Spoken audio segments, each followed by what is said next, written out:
Okay. Okay. So purely for the recording, now we're going to talk about VRBO and its importance. If you're seeing more bookings from VRBO, this could be why. So Steve, at the beginning of the call was mentioning, I don't get any bookings on VRBO and I want to, or how can I? It's tricky. It's really kind of a tricky thing when you're connected to two OTAs. When I say OTA, I mean online travel agency, aka Airbnb, VRBO, Booking.com, etc. When you're connected to multiple OTAs, again, they can kind of see when your calendar is blocked out and you have reservations on another competitor for them. So you may not be as much as favored with VRBO, or there may just not be as many travelers that are using VRBO for your specific market. So another kind of theory of mine, you guys are going to be like, oh my gosh, Emily and her theories. Observations, I guess is probably a better word. Something I have noticed with VRBO travelers, it's a different age demographic typically that will utilize VRBO than Airbnb. Also, something I noticed with VRBO is there a lot of my VRBO bookings are the ones that are coming in for holidays.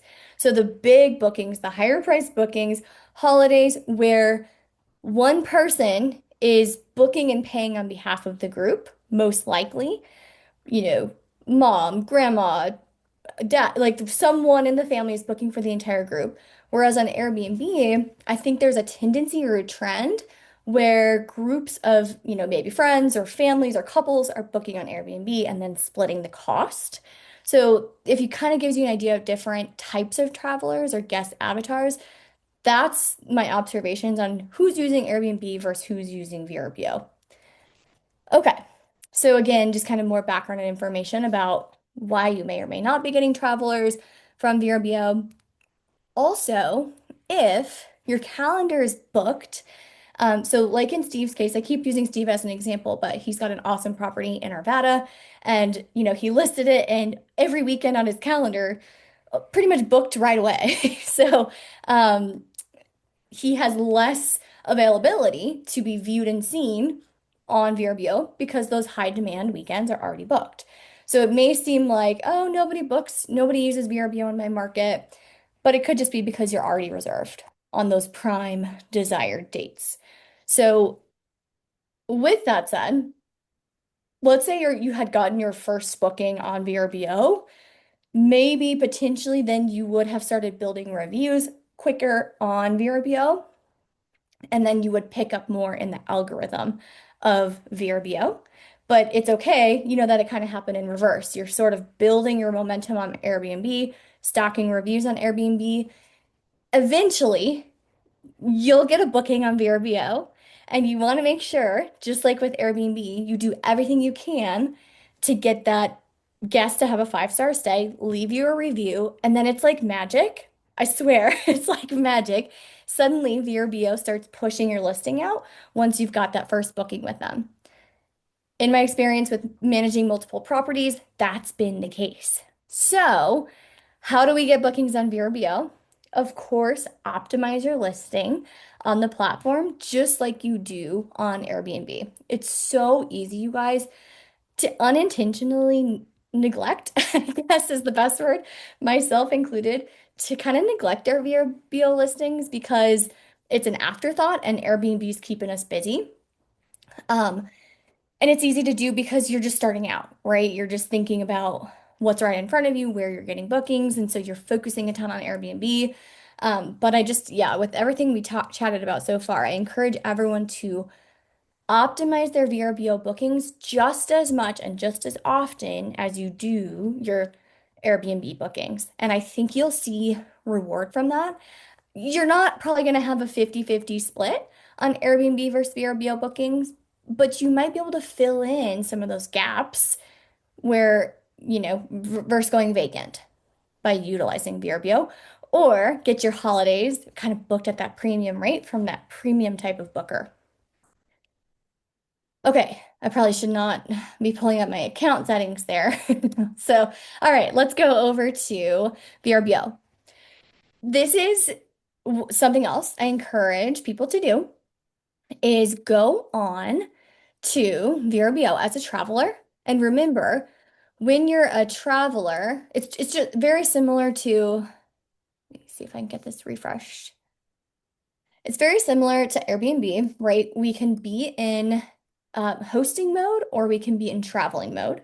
So this Airbnb page is traveling mode, where all these properties are being demonstrated, and I can click on them, view their pricing, etc. Same with VRBO, right? It's just the interface is much different. So let me try to get to the main traveler page here. I'm gonna try to X out of some stuff. Let's clear the dates. Select done. I don't know what the error is for whatever reason. Okay, it is, we'll just do Arvada. Okay, so essentially, you're going to have a very similar experience, right? We've got a map on this side, we've got a bunch of listings that pop up, we've got pricing, we've got all of these monthly stay, strike through pricing. VRBO is trying to improve their interface the way that Airbnb has spent lots of time with their software engineers and their user experience engineers, people who are making that experience better. VRBO is essentially trying to copy Airbnb as much as they can because Airbnb is the higher performing platform. So you'll see a lot of similarities. You'll also notice that they are marketing on behalf of the hosts if that host is using the platform strategies to try to entice bookers. So you can see this host has an early booking discount. Airbnb, you can also put an early bird discount. It helps in the algorithm, and it helps for VRBO or Airbnb to be able to market your property with the green text and the discount and the strike through pricing, all the things. So I highly encourage. I don't remember when it was, but VRBO pushed out an email saying that they're going to enable the feature of being able to let hosts have an early bird or early booking discount, last minute discounting on the platform. They've always had weekly and monthly discounts, but they're pushing it out. And usually, when an OTA, online travel agency, has a feature, when they have a feature, they want you to use it for a reason. And so I don't like to just ignore those emails or ignore the signs of, hey, they're maybe going to push me up in the algorithm if I use this feature that they're marketing to me as the host to use so they can market it to potential bookers. So it's a win-win for everyone. It's a win-win for the traveler, the host, and the OTA because we're all getting what we want. And the interest of the host and the OTA are very similar, right? We're a business, we're working for revenue, where the experience should be for the guest. If they can see discounted rates, they're going to be happy. Most people want to feel like they get the best bang for their buck. And so, seeing the strike through pricing and those marketing features are really going to make a guest be more likely to kind of feel intrigued and want to click on your listing. So that's kind of step one. I'm going to pause because I've said a lot. I'm going to pause for a second and see if anyone has any thoughts or questions on anything we've mentioned thus far.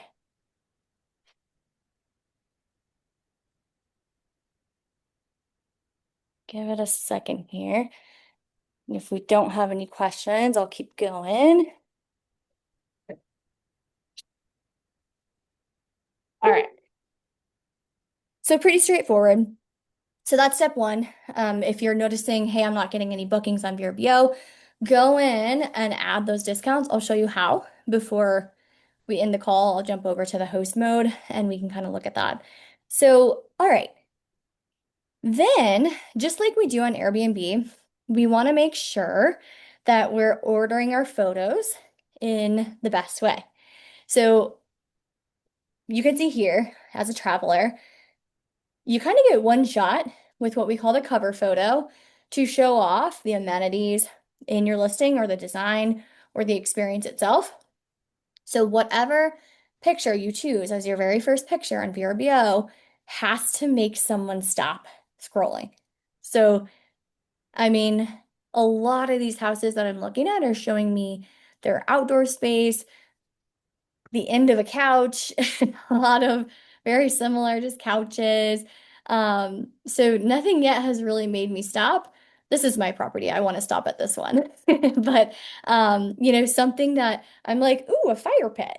Awesome. And a twilight and a kind of a mood and a picture that stands out compared to the rest. So always think about that. Make sure on VRBO, you're also setting a cover photo that is going to attract people. And then what they're going to do is click on it. You're going to have those top 5 photos, just like we do on Airbnb. I highly encourage you to, again, view your own property and what it looks like on VRBO, not just on Airbnb. Make sure there's no errors. I actually was going through and editing some listings on VRBO yesterday, and software's update, right? Hospital has updates, changes, glitches, quirks, things happen. And so it's still on us. This is why we still need humans in today's workforce and everything. We still need humans because humans are the ones that catch errors and have the critical thinking skills to make decisions like, oh, this isn't right. So VRBO, for whatever reason, had connected with Hospitable. It was pushing that I had, like 13 beds in my property. And I think it must have scanned the photos, or I'm not sure how it happened, but we have 7 beds. And so that's a huge discrepancy, right? And had I not been going through and checking my listing, I would be um, on the hook. If someone had booked my property with that information, I'd be on the hook for that guest expecting, hey, we thought there was 13 beds. So that's why it's important to view your listing as a traveler. If you're not pet friendly, but you're showing up as pet friendly, make sure you're watching for those things. So this is what it looks like. Let's do a side by side, actually. Let's do, it's a little slow for some reason. Okay. Okay, so this is Airbnb, of course. You can see it's really similar. I think Airbnb is just beautiful. VRBO is just a little outdated, I think, in their text and their font and their colors and things like that. No shade to VRBO, but it's just different for whatever reason. They have different soft user experience people in charge, and different technology. You can see titles can be a bit longer on VRBO than they can be in Airbnb. VRBO does have a badge for the host that's similar to Superhost. You can get a Premier Host badge. So if I scroll, oh, this must be. Um, I wonder whose property this is. This is a 1% investor. No wonder I clicked on it. Okay, so if I scroll down, we can see the Premier host, and they get the little badge around their profile. Just like when you're a super host, you get this. Someone tell me what this is. I don't know what this symbol means, but it means super host. Guest favorite. I think it's guest favorite or something like that. Oh, this badge means super host, but I just don't know Oh, what okay. it is. Oh, I okay. don't, oh, maybe it's a medal. I'm not sure. If anyone knows, let me know.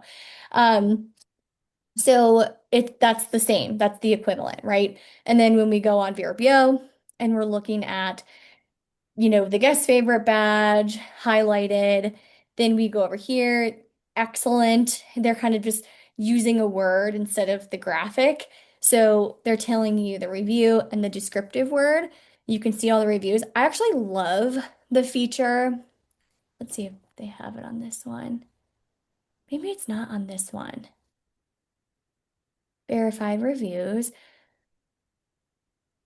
So I was looking at a listing as a traveler in VRBO. It's not doing it for this property for whatever reason, but there was this AI summary at the top of the guest reviews. Maybe it's because they don't have enough yet, because there's only 5.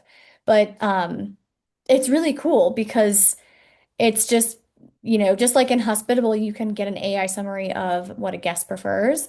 It gave me a summary really quick of all of the reviews, and that's what guests want.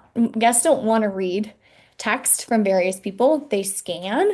So that was a really cool feature that I liked that I don't think Airbnb has yet.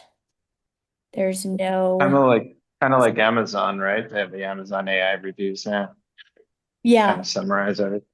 yeah, I think that's it's awesome. I mean, of course, like if you're really doing your due diligence about making a booking or buying something on Amazon, you're going to click on a couple reviews. I personally, when I'm going to book a property, I click lowest rated. So we have one 4-star review at this property and it says, we loved everything. So, it's kind of one of those things where you want to read the worst review and see if it's actually bad, and then you make your decision. Same with Amazon. You read about why someone didn't like a product, and you can kind of tell if that person is just maybe a little overly dramatic or has really niche specific needs.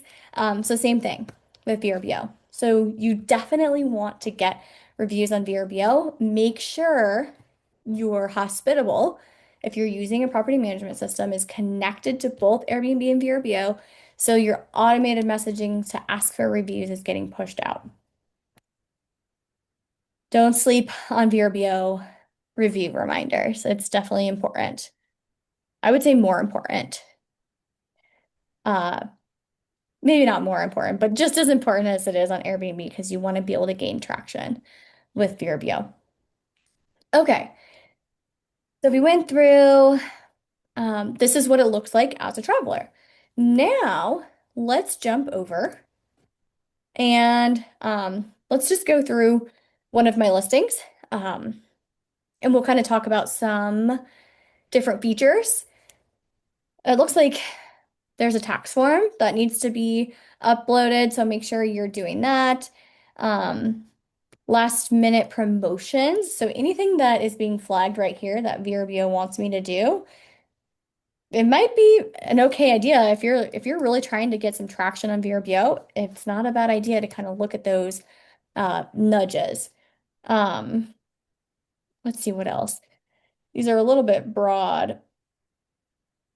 Keep your fees under 10%. This is already done. I think some of this is just nudges that pop up even if you've already done it. Um, Make sure your sleeping spaces match your property's occupancy. Let's actually do that because that was the other day that had happened to me. So I'm just kind of demonstrating to you guys what this looks like and then encouraging you to do the same thing. So it says, we noticed an occupancy mismatch in house rules. You stated you would allow 8 people overnight, but here we estimated your sleeping space fits 7 guests. Aligning these numbers will clarify your arrangements. So we've got king bed that sleeps 2, 4, 6, 8.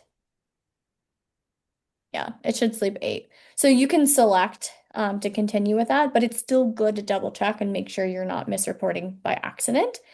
And then you can also, let's say you have an air mattress or a rollaway bed or something, you can add an additional sleeping space and that will be advertised on your listing then. So I think it's really important to do that. Let's go back. Okay. So now, where you want to spend some time, of course, you have your inbox, but if you're using Hospitable, you really don't need to use the VRBO inbox because your messaging will be in the Hospitable Property Management System app. If you go to Calendar, there are some things that are important. It's a little slow, I think because I'm on Zoom and I've got so much open. But okay, so let's do.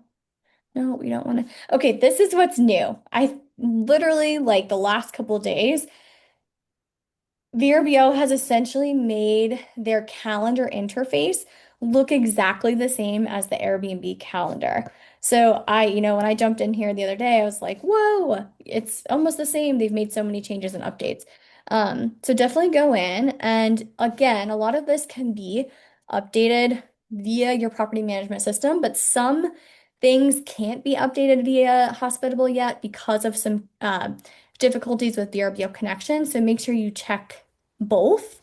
Um, So you can do extended stay discounts, so your weekly or your monthly discounts. You can add promotions, which I like the promotions that are directly on VRBO. So, okay, so for right now, I've got an early booking promotion. And what that means is if somebody books at least 60 days out or 60 days in advance, um, they will get that extra 10% applied. So you can then block out dates that you don't want that early bird discount to apply. I don't really necessarily want people to get the 4th of July, Thanksgiving, or Christmas and New Year's holiday discounted. If they book it today, I don't want that discount to apply to those dates because those dates I know are going to get booked regardless at great rates. So it's not necessarily worth it to me to discount those specific dates. I love this. You can't do this on Airbnb that I know of. You can't specify dates that you don't want this promotion to apply to. So kudos to VRBO for letting me differentiate that. I think that's an amazing feature. And I have noticed since I'm not saying you do this as well, every property is individual. That's why kind of teaching and coaching pricing and promotions is really challenging because every property, there's so many factors that go into how you can price and promote your property individually. So it's hard to kind of give black and white statements of if I do this, you should do this. So just for everyone on the call, watching the call back, don't necessarily do something because I'm doing it. So, but reach out to me and ask me questions about it, and we can chat about your property specifically, if you'd like. So, okay, so once I added the early booking promotion, which I saw such an increase in VRBO bookings for this specific property, with that said, I make sure that my actual pricing in Price Labs is marked up slightly to account for this discount. So, it's not necessarily that guests are getting this huge discount. It's more like they're getting a little bit of a discount, but I feel like that's what a lot of sales really are. It's kind of like this psychological thing to get you to impulse buy, but make So sure. Emily, are you managing the pricing in Price Labs, or are you letting Price Labs do dynamic pricing on it? Am I managing pricing in Price Labs? Yes. Or Yep. are you letting it manage it, change the prices? So Price Labs is not a set and forget software. So if you have Price Labs set up, you still have to go into your Price Labs and adjust and make changes to your pricing using comps, your competitors where you can check their pricing, make changes, increase, decrease. My So Price Lab changes all the time. yep, it does. Yep. So that's dynamic pricing, but that doesn't mean you never go in and manually make You changes. can manually, yes, but if I'm letting it on dynamic pricing, then if you put a 10% discount on it, you could be, who knows what it's going to be when they book. It could be less than what you would want. Well, you can know exactly what it'll be priced at. So if you have your pricing set in Price Labs, and let's say I know that my early bird discount is going to be applied for any booking 60 days, booked 60 days in advance, I can go into Price Labs and manually adjust the pricing to account for that custom promotion that I have in VRBO. And then you can always see what your pricing is going to show up as, and you should be checking that. So I never get booked and feel surprised. I use both Price Labs and these promotions simultaneously. Does that make sense? Yeah, so you're doing it, you're setting the dates 60 days out, so it's not last minute booking because the Price Lab could be $500 on the weekend and $200 or $100 in between the weeks or weekdays if you're not filled up like next week or something. Yeah, I also use the last minute pricing feature within Price Labs as well. And so that's a customization in Price Yeah. Labs. Yeah. Yeah, so that's why it's changing, but you're not on this early bird booking or something like that. You're not doubling it up. You're not doubling up that it's giving if you use the last minute booking on on price labs, um, Verbal's not overriding it if you have it in there. It shouldn't. It shouldn't. If you're disconnected for some reason, if your software is disconnected, there shouldn't be, there might be an issue, but if you're kind of keeping an eye on it and making sure your software stay connected, it's not necessarily going to double dip. Your price labs pricing is still going to push out to your hospitable calendar, and then from your hospitable calendar, the pricing will push out to the OTAs, and so on and so forth. So I hope that clarifies. But yes, I use both custom promotions as well as all the custom settings within Price Labs to price. This is talking about pricing is really challenging again because it's very nuanced. So there's lots of strategies that you can use to work on your specific property, and you should always, always, always know what your pricing is going to be if as a traveler. So you can always look at your own listing. Let's go here. And let's say I had just set, a custom promotion for 60 days out. So, and someone wants to book my property for a month. I can see what they're going to pay as a traveler. Oh, it's not going to let me because I'm on my own account. But um, you should always know these numbers and what they look like versus being like, oh my gosh, I'm not getting any bookings. I'm gonna slash my prices. And then you get a booking, but then your month is booked at $2,000 and you're screwed. So, making sure that you're viewing your pricing as a traveler and or going in price labs, checking your average daily rate, and then checking in on the OTAs if you add those custom promotions as well. So it's pretty manual. Pricing is not, this is what Becky and I will always say it. Just because you're using Price Labs does not mean that you should never go into your Price Labs or you should never go into your custom promotions. Um, I'm in my pricing almost daily, kind of working on things, and I use Price Labs for every property. So hopefully that kind of gives you an idea. Um, of how I think nuance is the best word. Pricing is just very nuanced and there's a lot of strategy. And there's a lot of um I guess just information kind of talking about how 2026 is, it's relatively competitive. A lot of people know how to run an Airbnb more efficiently than, let's say, back in 2018. This is why everyone in this group is set up for success because we have the coaching calls, we have the modules, we have designed properties. Um, you're using price labs or other pricing strategies.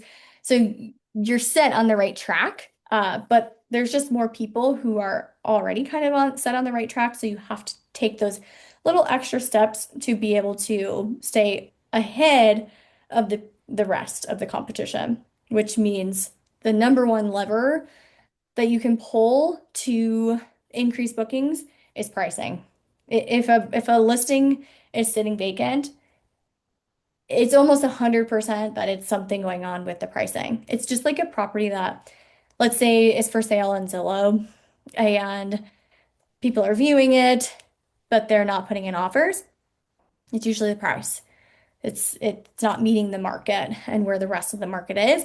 Even if you think that, let's say you're selling your house and you've listed it on Zillow, you just did all these remodels, you've had it staged, designed, it looks beautiful, the photos look great, but if the market determines the price of any property, residential sales, short-term rentals, long-term rentals, mid-term rentals, the market determines the price always.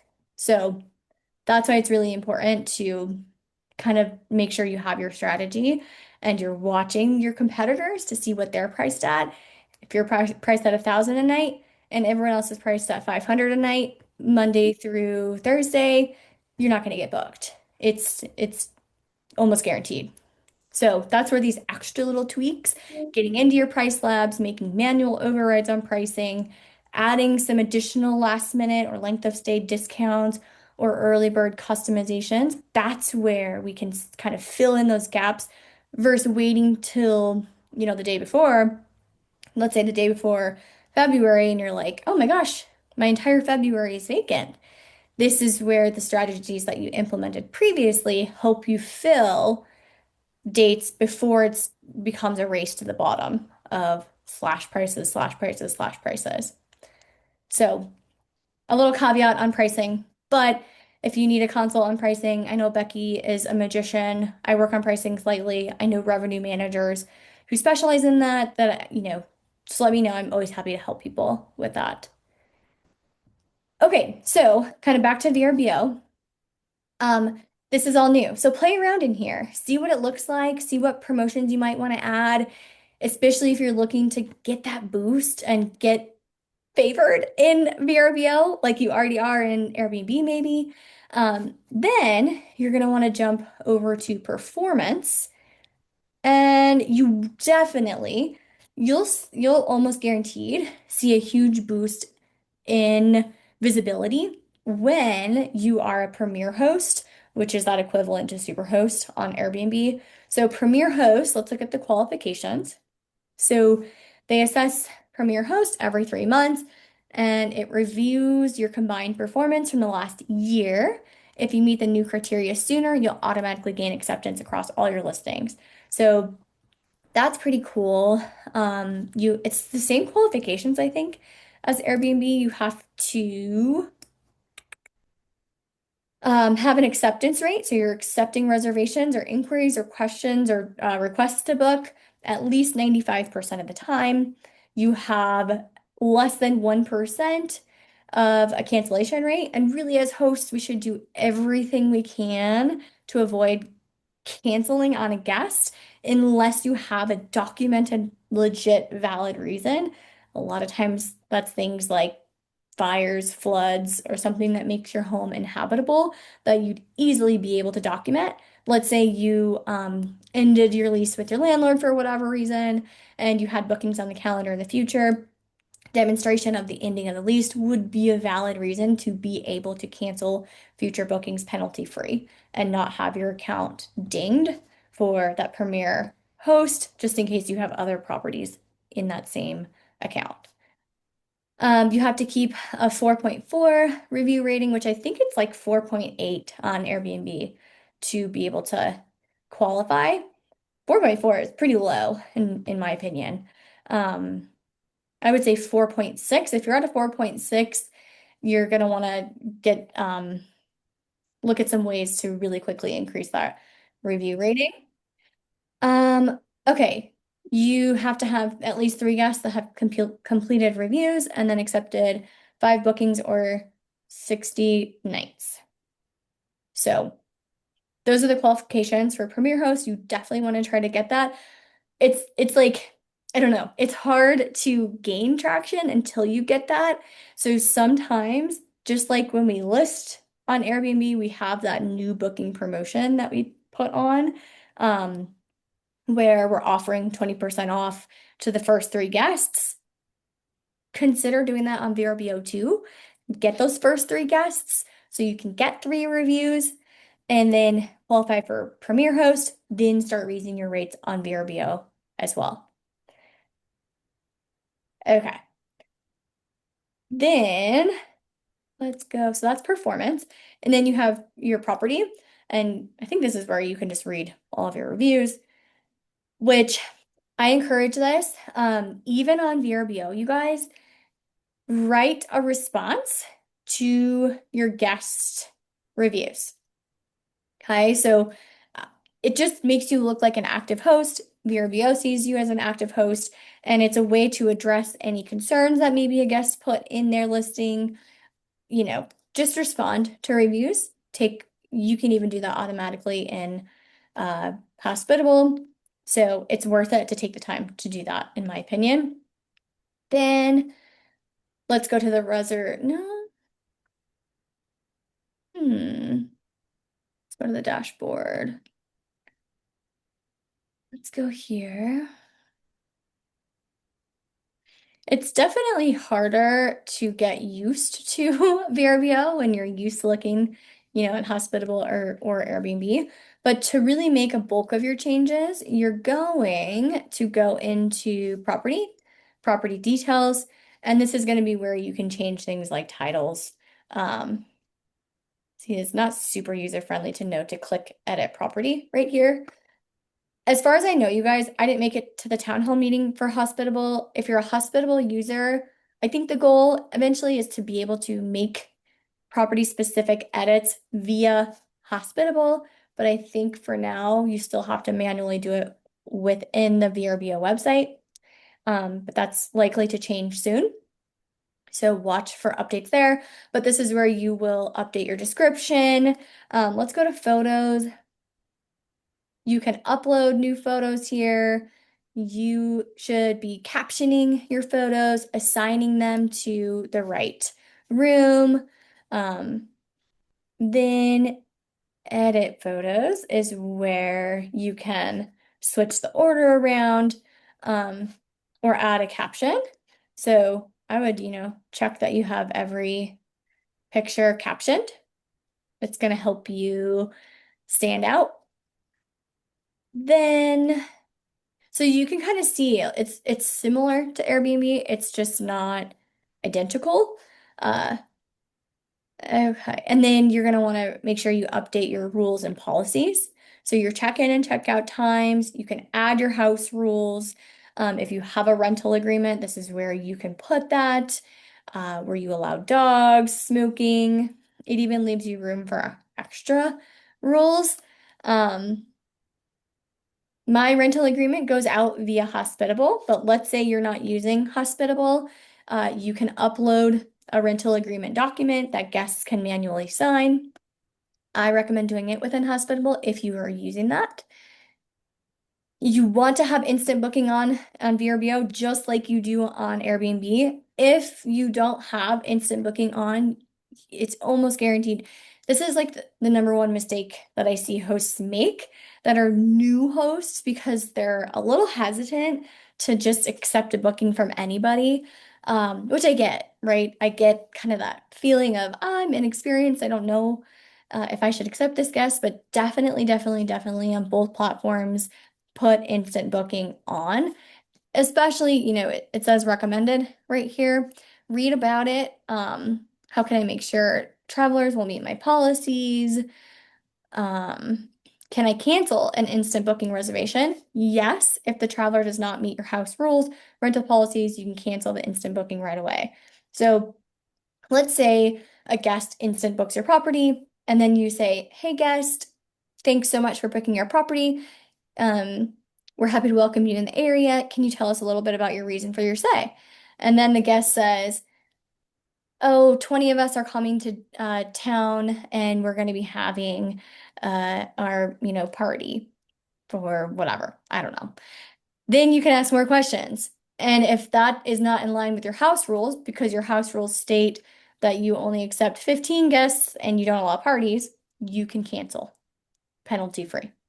So there's still room with instant booking to not host somebody who's blatantly demonstrating those red flags. If someone is not showing those red flags, they're answering all your questions and then they still have a party, it was going to happen either way, whether you were instant booked or you reviewed their stay before accepting it. So, you win some, you lose some. It's the nature of hosting. Not all guests are going to be great guests. And I think it's just important to kind of let that marinate and be okay with that. Sometimes you're going to have troublesome guests. And as long as you can have the systems and operations in place to be able to proactively handle that and react to that, because some things you're not going to be able to prepare for. As long as you can trust yourself to make those decisions after the fact or handle those issues, then you'll be just fine and you'll learn something from a bad guest. I always learn something from a difficult guest. And then you take what you learned and you apply that moving forward. And that's the best you can do as a small business owner. So that's my spiel. Make sure you have instant book turned on. If you're wondering why you're not getting bookings and you don't have instant book turned on, that's probably a big part of it.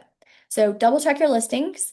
And then, they do have a damage protection where you can not have one You can select a waiver that the guest purchases or take a deposit, and Airbnb or VRBO handles that on your behalf. So it varies per listing for me, which policy and amounts that I choose. And then it also varies if you have third-party insurance like WAVO we talked about last week. So those are the most important things. This is the bulk of where you're going to do editing within VRBO. I think you can create, excuse me, you can create a welcome guide, which probably I think I've done this on other listings. Um, I have my own welcome guides, which I encourage you guys to do. You can use Canva, you can use templates, and then you can make your own within VRBO and Airbnb as well. So you might as well kind of play around with it in VRBO. I encourage that. I did that recently, and it may just be a booster for the algorithm or for your listing specifically. Okay, we talked about a lot. We went through that really fast. I think the main takeaways that I want for you guys is to A, don't forget about VRBO. I know Becky would say don't forget about booking.com. And I agree with Becky that booking.com is a huge platform. They're putting so many marketing dollars into their platform. And the more diversified you can be across platforms, the better. However, I always take the stance of do what you can handle as a new host first. Don't expect that you're going to jump into the game and know everything about everything and be an expert. Do what you know you can handle. List on the platforms that you know you can handle. Booking.com has its own challenges in its own way because they're more of an international traveler site and um, you just want to make sure you understand their damage policies, all of their terms of service, so you know how to operate on that specific platform. But you will get bookings from there, and your calendar will fill up more if you are listed on more OTAs. So don't forget about VRBO. Optimize VRBO. Use the features that VRBO wants you to use, like custom promotions within their site, just like you can on Airbnb. You'll get an algorithm boost. Get Premier Host and add more custom promotions to lower your pricing a little on VRBO only, so you can get those first 3 reviews and then have Premier Host, and you'll see things pick up. Um, and know that it's good to diversify, especially knowing that any online travel agency can change their policies at any time, like making the service fee, you know, 5 times as much as it was before.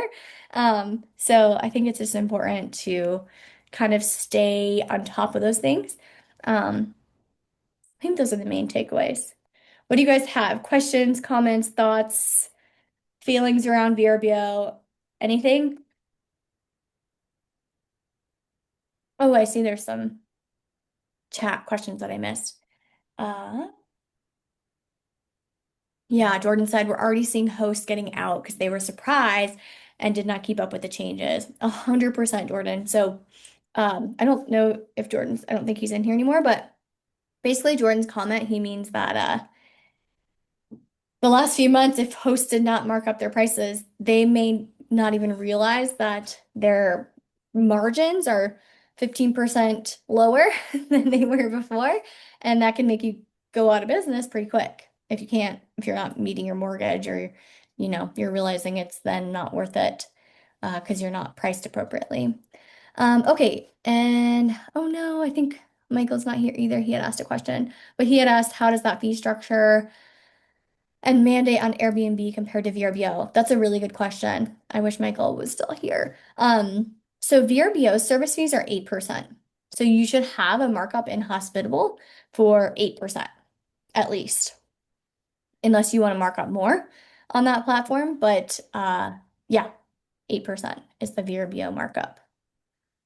So if you don't have markups, just know whatever your nightly rate is that gets pushed out to the guest, VRBO, Airbnb, Booking.com, they're still going to take their commission. I think Booking.com's is like 20% or something. Don't quote me on that. I'm not totally sure, but theirs is higher, I believe. Any other questions? Steve, I didn't think with Booking.com was that high. Maybe do they charge a guest for some of it? good question. Let's Google it. Because in hospital, I don't think the markup is that high.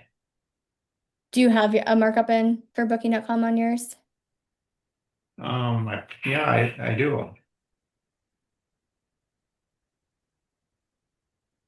It's between 10 and 25%. Depends on your property type, location, and cancellation policy.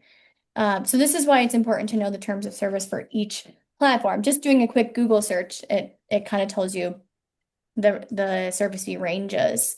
So you've got to know what it is for your area. I'll drop this article in the chat about understanding booking.com's uh, commissions. So yeah, that's kind of what I mean with like, I don't know. I think that it's never worth it to overwhelm yourself or get into a situation where you don't know how or how much a commission is, but you're listed there, and then you find out after the fact that you weren't marked up. I think it's important to do your due diligence with knowing and understanding those various terms of service for the various platforms, and then making decisions from there about where to list and how to kind of, take your time becoming an expert on each thing, as needed. So cool. Awesome, guys. That's all I have. I hope that was helpful. I always am like screen sharing Airbnb, and I just wanted to highlight VRBO and how important it is. Yeah, I think that this is going to be a year of hosts diversifying, getting direct bookings, booking in other platforms outside of just Airbnb. So I encourage you all to do the same. I'll see everybody. I'll be here next Wednesday, so we'll see you guys then. Thank you. Okay, thanks. Bye. Thank you.